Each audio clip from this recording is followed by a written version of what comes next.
গত ক্লাসে আমরা সিম্পল কমপ্লেক্স কম্পাউন্ডের একটি রুলস আমরা আলোচনা করেছি। আজকে আরেকটি রুলস আমরা আলোচনা করার চেষ্টা করব।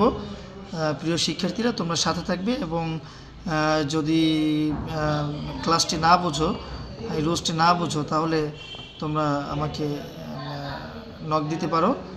আচ্ছা, আমরা এবার রুলসটা যাই। Simple complex compound, simple complex compound. আমি রুলসটা লিখব, স্ট্রাকচার সিস্টেমে করব। By plus verb plus ING, by plus verb plus ING যদি থাকে, এই স্ট্রাকচার দিয়ে যদি থাকে, শুরুতে যদি এরকম থাকে, তাহলে আমাকে কমপ্লেক্স করতে হবে ই প্লাস সাবজেক্ট দিব, এরপরে ভি অন ভার্বের প্রেজেন্ট ফর্ম, এরপরে বাকি অংশ যা থাকে ওইভাবে থাকবে। এরপর কম্পাউন্ডে করব, শুরুতে আমার ভার বানতে হবে। শুরুতে আমি কি আনবো? ভার বানবো। শুরুতে ভার বলতে ভি অন, এবার বাকি অংশ কমার জায়গাটায় কমার স্থানে আমি অ্যান্ড লিখব, এরপর বাকি অংশ যা থাকে লিখে দেব।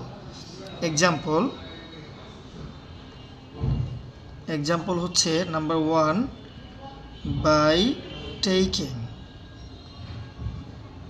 taking physical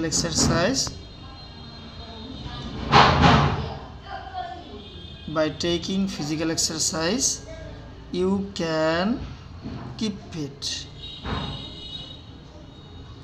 আচ্ছা, এখন এই সেন্টেন্সটাকে যদি আমরা কমপ্লেক্স করতে যাই, আমার এখানে এই যে স্ট্রাকচার ছিল by plus verb plus ING, আমার এখানে by plus verb plus ING আছে। অথবা আমি এই সেন্টেন্সটাকে কমপ্লেক্স করতে হলে আমার এই স্ট্রাকচার করতে হবে। আমি শুরুতে আনবো ইফ প্লাস সাবজেক্ট যেহেতু এখানে প্রথম বাক্যে সাবজেক্ট নেই, দ্বিতীয় বাক্যের যে সাবজেক্টটি আছে ওই সাবজেক্টটি এখানে চলে আসবে। ইফ ইউ, এরপরে ভার্বের প্রেজেন্ট ফর্ম, আমি এখানে টেকিং আছে, আমি আগে যেটাকে বাদ দিয়ে আমি মূল ভার্বে চলে যাব, take.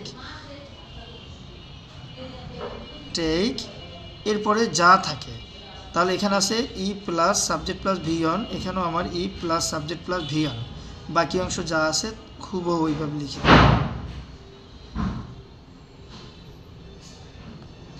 Exercise. If you take physical exercise you can keep fit. এই সেন্টেন্সটাকে যদি আমার কম্পাউন্ড করতে হলে আমার শুরুতে এখানে বলা হয়েছে কম্পাউন্ডের শুরুতে ভার বাসবে ভি অন, তাহলে টেক শুরুতে ভার্ব থেকে শেষ পর্যন্ত আমি লিখব, টেক ফিজিক্যাল এক্সারসাইজ,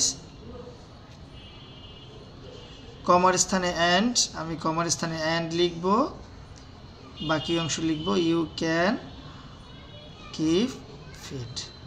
আমি যদি